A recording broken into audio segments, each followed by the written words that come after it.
So Leute, es ist halt unnormal kalt draußen, deswegen machen wir drin Feuer. Darf man so cute sein? Ja, komplett in rosa. Es wird schon geböllert, das finde ich richtig schrecklich. Aber was man nicht alles tut, ne? Man lebt halt. So, hier gehe ich jetzt schön meine Bütte voll machen mit Holz.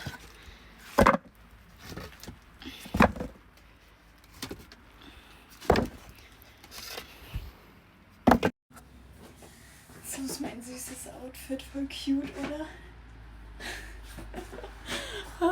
Na, hallo? Hallo? Jo, wen habe ich denn hier noch schnell getroffen? Wen habe ich denn hier noch schnell getroffen? Hä? Hallo? Juhu.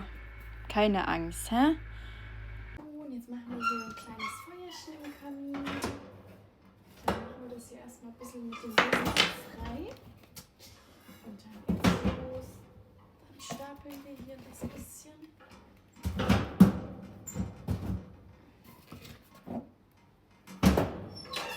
So, dann nehme ich immer hier so ein Küchenkrepp.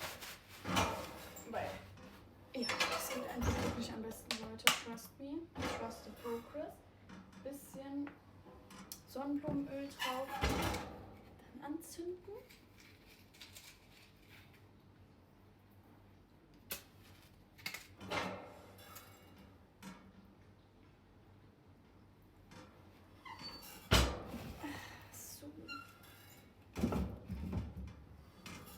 Und dann stapeln wir hier noch was drauf, so dass es richtig schön voll ist.